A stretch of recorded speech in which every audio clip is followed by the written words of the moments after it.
All right, I think we can get started. Thank you all for joining us for today's Lunchtime Art Talk, which, as many of you already know, is a weekly series led by Hammer curators on works from our collection. This series will be focusing instead on artists featured in Made in LA, a version. Many of you know, for familiar faces, I haven't done one of these in a while, but my name is Ikechukwu Onyewuenyi.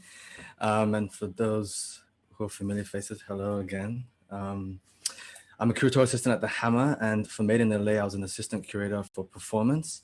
And today I'll be facilitating this talk this afternoon on Jacqueline Kiyomi Gork.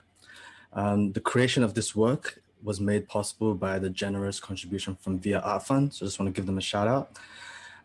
Joining me today is my colleague, curatorial assistant Nika Chilowich, who will be helping me answer all your questions later in the program. A few Zoom notes before we begin. If you haven't already done so, please select speaker view in the top right corner of your screen. And in the top middle of your screen, please click on view options to ensure side by side and fit to window are checked. Please note that today's program is recorded. You have the option to toggle your camera on and off using the camera icon in the bottom left corner. So whatever you're most comfortable with, do as you please. You remain on mute until the end of the presentation, at which point Nika will help me unmute folks and for folks who have questions. During the presentation, if you have any questions for me or Nika or have any technical questions, you can ask those using the chat feature at the bottom of your screen. Okay, so let's jump right into it. Next slide. So Jacqueline Kiyomi Gork was born in 1982 in Long Beach, California.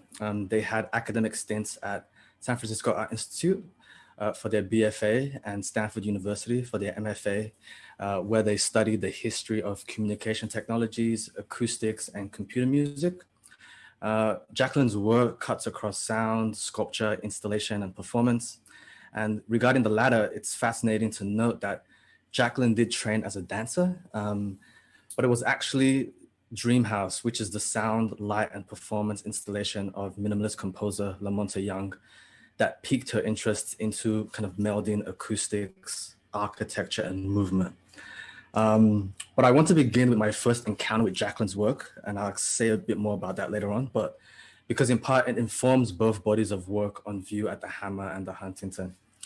In the work you're seeing in front of you, in not exactly B flat, Jacqueline outfitted the basement of 356 Mission. This is a 12,000 square foot warehouse, and she outfitted it with a sculptural and sound installation that delved into the many meanings of the recording studio, from its factory-like precision and its parcellation to kind of its proclivity for like pop music and pathos. As you can see, you would descend into the space on the steps to your left, and then you're met with this kind of like drowning noise of air blowers that are inflating these black PVC sculptures, or when the inflatables are deflating, you gradually hear these pop musics and pop songs that are catchy, but at the same time nonsensical. And in a way, sound took on this physicality here as the inflatables that were configured in a maze of sorts rose and fell, their form filling and folding in a way that kind of lended itself to this acoustic matrix of roaring blowers and static noise that was kind of coming out of the speakers. Next slide. What you hear when you went down was dependent on where one was in the space, since Jacqueline set up a number of speakers throughout the basement that kind of disappeared and appeared depending on where one was and where the structures were in their kind of like inflation. The soundscape for not exactly B flat, kind of propelled one to kind of amble about the space. You're kind of seeking out sound. When I was down there, in a way, I was always thinking about like locating listening in a way. And, it was, the noise became something that you wanted. It was like a sought after entity. And to that point, Jacqueline modulated these sounds that were coming out of the speakers, like the blowers, the pop song, by reckoning with also the air conditioning system that was kind of humming in the basement. So in a way, I was locating myself in this kind of like ensemble of sound. And that's kind of like what intrigued me about installation. Next slide. And I think what's interesting also is the way the words from the pop song kind of echoed such that you'd hear different parts of it. So in one moment you're hearing "I want your loving" on one speaker, then the next it's I'm going to love you," and then in another you're hearing "I'm lonely with you" if you scampered across the room. And then in other moments you had this kind of like inaudible lush melodies kind of like sweeping over the basement, and it was nonsensical in delivery, but it also offered this kind of like a breather from the affect-laden lyrics of before about love, loneliness, and so forth. After I saw the work, I immediately shot Jacqueline an email, and we had a studio visit. And during the studio visit, she kind of talked about how the pop record that she recorded toyed with the effective use of language, or paraphrasing her, they talked about how intonation is far more important than the actual word. And if you, in a way, if to be honest, like the catchy pop songs, the words "love you," "loving," "lonely," it kind of like all blurred together. If you didn't take time to kind of like sit with it, but also depending on the nook and where you were in the basement. And I think what was interesting for me was like sound theorists have talked about like acoustics as threatening architecture, but also threatening bodies. And in a way, when I was down there, this kind of like threshold of perception was being threatened as you moved around the basement. So it left me wondering, where do I fit into this acoustic exchange? And also like, what is the choreographic potential of sound, which, I feel nods to what performance theorist Fred Moten talks about in terms of the sensual ensemble of looking and moving with sound. Next slide. And that brings us to Jacqueline's Made in LA project titled "The Input of This Machine is the Power and Output Contains." And the reason I sketched out that last project at 356 Mission in detail is because, this project that's at the Hammer, I haven't really fully experienced it in an embodied way because of the pandemic. The museum is closed, so there's a sense of distance from the work in a way. I've experienced it in tidbits while Jacqueline was installing the work, but there's still a bit of remove from it. Next slide. And while the two projects at the Hammer and the Huntington, while the two projects at 356 Mission at the Hammer are conceptually distinct, the same questions I was left asking in 2017 when I saw it at 356 converges with the questions that Jacqueline still kind of like probes in her work. In her words, in an interview she gave for Made in LA, "Something I'm always interested in with my work is how does the listener gain control in the environment? How does the listener become a priority in the meaning of sonic experience?" So in a way, the two projects are in dialogue in that getting an idea of one informs the other. However, for Made in LA, the voices that are coming out of the speakers aren't just kind of like sounds, but they're also actual performers moving in and around the architectural structure. And as you can see faintly, there are two speakers hanging in that room. So unlike the prior installation, these speakers are somewhat more visible and not as difficult to locate. Next slide. So I'm just kind of offering you like a 360 view of the installation that's located on the Annenberg Terrace at the Hammer, which runs parallel to the Lynbrook Drive. Next slide. Next slide. So input consists of two interconnected rooms, and they're cloaked in these handmade plastic and felt curtains. Next slide.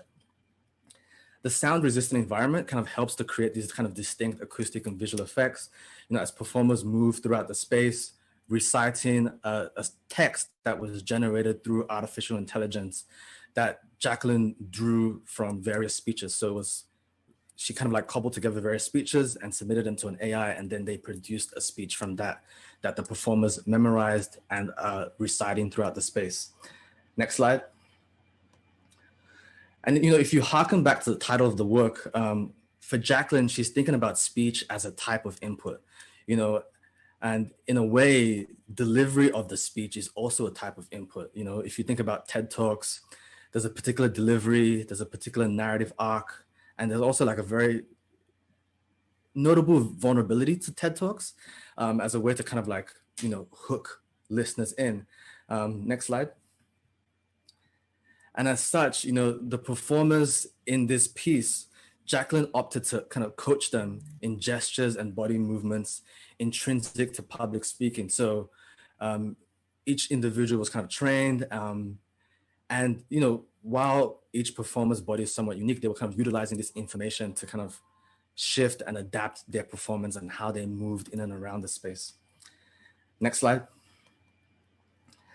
So this methodology kind of circles back to Jacqueline's interest in sonic experience and language, kind of identifying what speech is and how meaning and interpretation changes based on how the information is delivered. But a key thing is that input is also perceived, which kind of brings us back to the audience and the audience's affects and desires, and how that psychological realm of the audience, like myself, can transform what's being heard. And it's interesting, what you're seeing here is a score that Jacqueline produced for the Made in LA catalog. And myself, Lauren Mackler, and Miriam Ben Salah, my co-curators, considered the catalog as a venue for the show. So Jacqueline wrote several scores, and the two particular scores that I'm going to show you kind of like speak to what she was trying to explicate in the input of this machine is the power and the output contained. So I'll read the score real quick. During a lecture or speech, focus on the space between the words. Can you widen that space? Let the silence expand. Project into that space your own desires. Project into that space your expectations. Project what makes you feel comfortable. Continue until the end of the speech. So if you think about the score, it's kind of thinking about how one might navigate words being delivered by a politician, or in this case, a performer. And in a way, I think listening exercise for not listening suggests that the audience is as much a performer as the actual performers moving in and around the installation, projecting as a way to kind of like apprehend the content of the performer's words. For me, I can think about Pauline Oliveros, her ideas about deep listening, which Jacqueline is, we've talked about quite a bit. But deep listening for Oliveros was aimed at listening to learn. And, Oliveros noted how the brain is what listens while the ear is what hears. And we can see from Jacqueline's score how learning involves interrogating how one fits within the words. Is there space for me? There's an aside, if anyone has questions for that, I'll get back to it regarding our current quote unquote president. But I think what's interesting is the work collapses distance in this push to kind of ask about space and where one fits in, and I think by having individuals think about their place and their role within the installation of the performance, Jacqueline's work is very much about reconfiguring these hierarchies between audience, performer, and architecture. Next slide. And given how LA is such an automotive city, this next score, An Exercise for a Car, is quite fitting. Since moving from New York, I rode nothing but the MTA and read lots of books. But in LA, I find myself spending a great deal of time in the car, listening to news and political podcasts. So, this exercise, similar to the last one, is about, sitting with what you're listening to, alongside the noise that, you may kind of have to reckon with as you're driving, or, that's maybe up in your head, Next slide. Similar to Not Exactly B Flat, the work that was at 356 Mission, the work on view at the Huntington is an inflatable sculpture titled Variation in Mass number 3. The work was produced in 2020, and number 3 here speaks to the fact that this work comes out of a series of actually 3 air-blown sculptures that was shown at the gallery Various Small Fires here in Los Angeles. So in the original context, the 3 sculptures inflated and deflated, similar to Not Exactly B Flat, in a timed sonic composition where the air blower and the sound waves commingled. Next slide. For Made in LA, due to kind of like space limitations, Jacqueline, we're only showing 1, and Jacqueline tweaked the sound composition such that the lone inflatable kind of like exhibited this kind of idea of paced or simulated breath. So that was something that was very big for the show at Very Small Fires. Here, instead, you have the one lone inflatable, and Jacqueline talks about it, how there's a feeling of empathy as the sculpture kind of like inflates, but only so much, and then it attempts again and then collapses due to physics. So I think it's interesting, alongside the sculpture, the loudspeaker, the gallery itself, air actually becomes like a fascinating performer here as you watch the work. Next slide. And given the inflatable reference, I just wanted to touch on some precedents. And another influence to Jacqueline was dancer and choreographer Anna Halpern. As you know, Jacqueline studied in the Bay, where Halpern was based. And Halpern is quite noted for her experiments in movement and architecture. And here you can see at the top and the left, this beachside architectural intervention. It's quite minimalist relative to what Jacqueline shows at the Hammer, but you can see kind of like the confluence of bodies interacting with sculpture. What's fascinating, is the experimental architect collective Ant Farm attended Halpern's, experiments in environment workshops, and they would go on to kind of play with the form of inflatables, as you can see here, at a performance at UC Berkeley. The only marked difference is that you can't inhabit Jacqueline's sculpture. Next slide. And I think it's interesting, as you look at the inflatables, it almost mimics a tongue.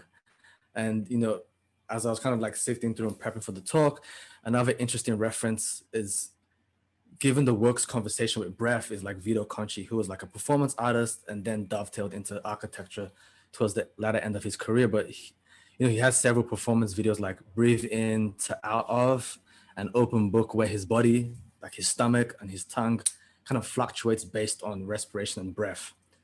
So as you can see, the inflatable kind of like moving based on the air blower. Next slide. So I'll end here. And I wanted to end with a thought by the late Walter Gropius from the Bauhaus School. He stated in his 1919 manifesto that the ultimate goal of art is the building. However, it's funny, architecture wasn't initially taught at the Bauhaus. So to approach space, it was rather kind of an experimental cobbling together of, sculpture and so forth. And I think Jacqueline's work operates in a similar vein. She's not trained formally as an architect, but her provocations on the subject of space get us imagining about the physicality and temporal qualities of the immaterial things like sound, noise, while also encouraging us to kind of insert ourselves into the work as performers. And the reason I end with this score that also showed up in Made in LA is, if you're at the Huntington with your significant other or a friend or a stranger or whatever, this exercise for two is really beautiful in terms of you can actually see the work in the Huntington and then step out into the garden and then partake in this little exercise where you can look, listen, and kind of like reckon with what someone is saying.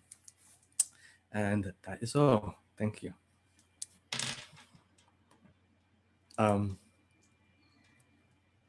So I'll jump in now, and I'm going to help facilitate the Q&A portion. Just a few instructions.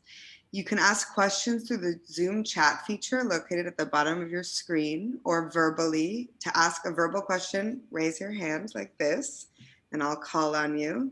Or you can click on the participants icon at the bottom of your screen and then click on the raise hand icon, and I will call on you. So I'm wondering if, just looking through to see if there are any questions right off the bat. If not, I have a question to start us off, Ike. I was really interested when you were talking about the physical work at the Hammer and this sort of recording and registering of performance, and then these text pieces that were published in the catalog, and the word that you used, or like the categorization, was a score. I was wondering if you could talk like across those two ideas, and the use of calling something a performance and something a score, because that seems significant to the type of questions she's asking or they're asking in their projects. Yeah, so if I'm hearing correctly, performance and score, and how do you kind of like distinguish between the two? And if it was significant that what was in the catalog was called a score, while what you're talking about within the physical work at the Hammer is called a performance. Yeah, I think that what's interesting is what's happening at the Hammer also has, I believe, a score of sorts. You know, you can think about maybe the speech as a score, but I know Jacqueline, usually as they're preparing for a performance and building out their installations, you know, we talked about how a lot of their renderings, one can consider a score because, you know, there's usually like movement arrows dictating where performers could move. There's notes scribbled in and around.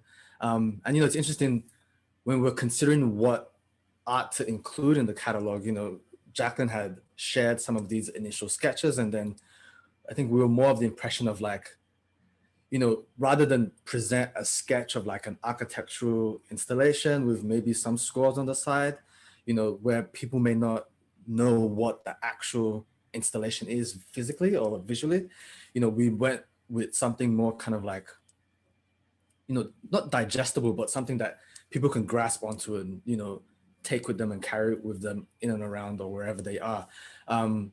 With the Hammer, there is a score, in terms of like the build out, the sketches, the speech that the individuals are working through, and kind of like the movement vocabulary that, you know, the performers are kind of like not drilled with, but have registered and are sitting with as they move around the space. And I think in a way, an unexpected score is the pandemic, you know, in the sense that, you know, once the museum opens, only a group of like one or two people based on your household can enter into the space. And there's a particular way they have to kind of like move through the sculpture. You know, initially it was going to be 3 performers, you know, and Via was gracious enough to kind of like grant us the flexibility to have a durational performance of this kind of this nature. However, due to COVID, you know, Jacqueline kind of tweaked the rooms, tweaked the performance, and you know, now it's kind of like almost like a one-on-one interaction with the performer. Thank you. I have a question here in the chat from Ellen that I think is a nice follow-up question to what you're just talking about, Ike. She says, can you share how the speeches on the list were selected and offer a sample of the audio? I'm not sure if a sample of the audio is possible at this moment, but I had a similar question of, could you speak a little bit to how the speeches were selected? So there's various speeches, and, you know, I think early on, you know, and maybe I can speak about the president tidbit, you know, Jacqueline had an interest, you know, in the early studio visits that we did about how, you know, when you look at like speeches from, you know, dictators or, you know, fascist regimes and so forth, you know, there's an eloquence and a delivery that people latch onto. And, you know, we got to talking about Trump and whatnot. And it's interesting, linguistics have looked at Trump's speeches and noticed how it's like riddled with non sequiturs. He doesn't finish ideas and doesn't finish thoughts. But, you know, some linguistics have kind of like wondered, is that kind of like a genius way of providing space for people to enter into his speeches such that you kind of like latch onto his very words, or you project yourself into what he's saying and the ideas and the rhetoric. So the idea, it's interesting because like there's these nonsensical Trump speeches that always don't make sense if you read them through. And some of them were submitted to this AI, and then they were kind of like scrambled up. So then what you get, and I was reading one of them when I was at the museum, that was one of the performers was studying, and it was literally incomprehensible to kind of like, you know, actually memorize and learn this. And I know some of the performers were kind of like struggling with, when something doesn't make coherent and logical sense, it's hard to kind of like memorize and sit with it. So some of the speeches are pulled from Trump. prior speeches, but if the performers were not comfortable, they could kind of like opt for a different type of speech. And I think what's also interesting with this work, and shout out to Via again, was Jacqueline was interested in in conversation with the curators in the idea of tweaking the performance over time. So what would happen is, on 3 days of the week, the individuals would be performing, and then the days when there's no performer, you would hear kind of like a playback of what was being said. And during the run of the show, Jacqueline's idea was they would come in and kind of like tweak the sonic aspects of the performance. And then the performers themselves can also kind of like play with how their voice resonates through the speakers. So there was various moments where individuals can kind of like play with their speech, play with the delivery of the speech, and actually play with the input of the machine, so that the performance has this kind of like nimble, variable quality over time, over the run of the show. Thank you. We have another question in the chat from Paula, which is the artist also addressing the issue of how we can be manipulated by speech? I'm thinking of how speakers are using public speaking techniques. Yeah, I would think so. I think, when someone talks to you, I think the idea is to kind of like convince you in some way or form, or convey something to you. And I think Jacqueline I don't think she's directly speaking to being manipulated, but I think they're probably speaking to the idea that you can be manipulated at the same time you can control what one receives or downloads when you're listening to something. How do you kind of like situate yourself within what you're listening to? And the reality is we're always doing that. I think when you're in a conversation with someone, you're kind of like sifting through, this is nonsense, this is bollocks, this makes sense, whatever. So I think what the performance is doing, I think, is just kind of like reminding you of your faculties to make that discernment. But Jacqueline is using the performance and speakers to kind of like help you think about that. So we have 2 more questions that I know that we're nearing the end, but I'd like to just make space to ask them both.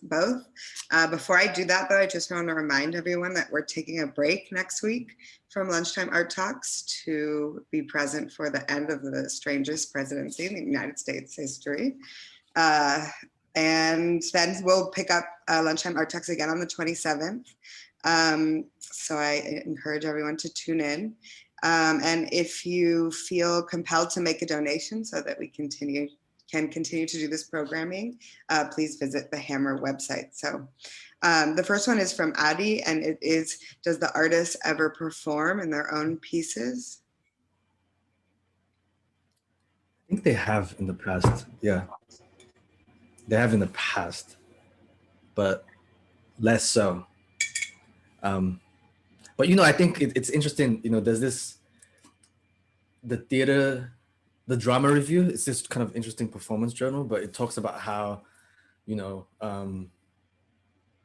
algorithms and code can be a type of performance. And Jacqueline is a whiz and is brilliant at the back end of this. So you can think about her coding as a type of performance, in a sense. They're coming in, every couple of weeks, tweaking things and shifting things. And I think while, it kind of challenges the idea of, is performance just like a physical body in the space, or can other things perform, simultaneously? And I think, by Jacqueline, like, engaging the project at a distance through coding, I think in a way they are performing in the work. And then our last question is Catherine. So I'll ask to unmute you, Catherine, so you can ask. Hi, thank you. This is maybe a tough one or maybe an easy one, but on the face of it, sound art seems so abstract. And so I'm wondering what the tension, but then she has these forms which are in a sense anthropomorphized, at least in the images that you showed with the microphones and the bending over. And so I'm wondering, and with her live performers in the piece itself and activating that architecture and layering the sound, I'm wondering how you would think about a tension between abstraction and affect maybe, or sort of emotional anthropomorphic gesture? And is that a hook that we need in order to access the work? That's a good question. So abstraction and affect. Yeah, I think with the work at the Huntington, for example, I think, I think as you sit with it a bit longer, it looks like this kind of like abstract amorphous kind of like sculpture. But as you sit with it longer, like it takes on kind of like this, bodily parts in a way. But also it could be like, like outside of those car stores and you have those objects kind of like moving everywhere. But I think, the question of like abstraction within the work, it's there, but I think what Jacqueline is kind of like prompting is, as you kind of like sit with the work more, that kind of like fades away in a sense. And maybe through maybe affect is kind of like how the abstraction kind of like absorbs, I'm just making a speculation here, but yeah, I don't know. I guess, what are your thoughts? It's a good question. I have to, oh, you're muted. Oh yeah, my thoughts are I'd love to see it in person. So I was thinking about what does something change if we can't, obviously many things change if we can't see it, but if the bodies aren't there, does the work, then become more abstracted, or is there an element there that maintains, at least with those speaker and the pieces at the Huntington, it seems like they don't change perhaps as much, but with the whole show that you all have put together, audience is so important. And so thinking about how work plays on and tries to elicit some kind of relationship with the human body in space seems important to so much of it. And then in its absence, just thinking about what happens to the work. Yeah, I think like with the sculptures, what's interesting at the Huntington, like as you're watching it, and the images don't really do it justice. And there's a video on the hammer that kind of shows how it moves up and down. But you realize, okay, this is just kind of like a PVC blow up thing. And there's various stages it moves and inflates and deflates that it doesn't, I wouldn't say it's abstract. It just kind of like looks like just like a gathering of like, an unknown form somewhat.